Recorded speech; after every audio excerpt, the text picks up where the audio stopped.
Confirmation class, as always, this should be one of two videos that you're seeing from me today. Doesn't matter the order, so if you land on this one first, no problem. Let's go for it.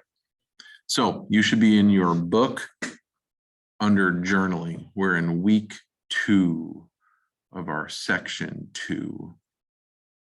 And I'm going to be honest with you before we get much further. This one's tough. Most of the time, the journaling assignments are pretty easy. And I know that some of you look forward to cracking open this part because you feel like it's the easiest part of confirmation. But I have to confess that this week's difficult. I apologize for that. Sometimes some topics just take a little extra time, but here we go. The idea of the topic will not be new to you. Do you remember when we were inside the book of Exodus, we learned about how we see some things in the Old Testament? That's the part of the Bible that took place before Jesus was born in Bethlehem. That some things in the Old Testament get echoed in Jesus in an interesting way. We talked about how there were things that we saw in the Exodus that reminded us of Jesus. The spotless lambs being sacrificed as part of the Passover and stuff like that. We call that typology. There's another way that the Old Testament links the New Testament, that is Old Testament promises being fulfilled in the New Testament in Jesus. We're going to see a little bit of both of those in your assignment for today. So here's how the assignment goes. If you look at number 1 there, if you crack open your Bible to Matthew chapters 1 and 2, what I'm asking you to do is to find 3 different times from Matthew 1:18 to Matthew 2:15 that the Old Testament is quoted. There are 3 times. I'm sure of it. I checked. And what I want you to do is I want you to simply figure out where those came from in the Old Testament. What's the reference? Book, chapter, and verse.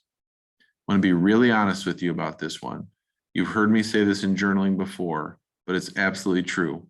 If your Bible does not have cross references, this is going to be really, really difficult.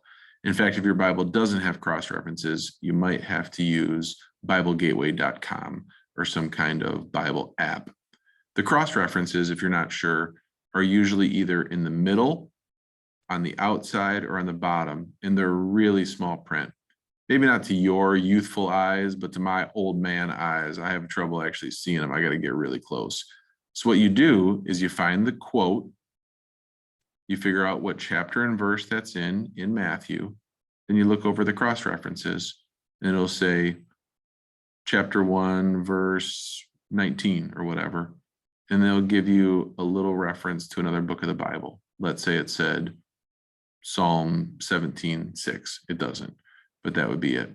Then you back up, you go find that in the Old Testament, you say, yeah, I see where it's quoted, and you write down book, chapter, verse for me. Those are promises being fulfilled or typologies, Old Testament things coming true in an amazing way in Jesus. Then as you look at number 2 on our sheet today,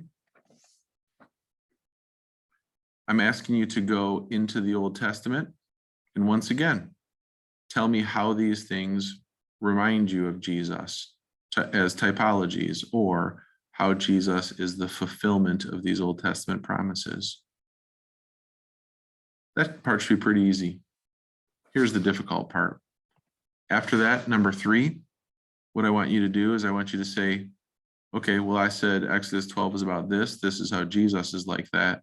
Then I want you to go find a New Testament verse that shows me that Jesus is like that. I said today's hard. It's not hard to understand, but it is going to be harder to do. It's going to take you a little longer. So for that number 3, I want you to take each one of the verses in number 2, Exodus 12, 1 Samuel 16, and Judges 16, and find me a New Testament passage that shows how Jesus is like that. Go for it.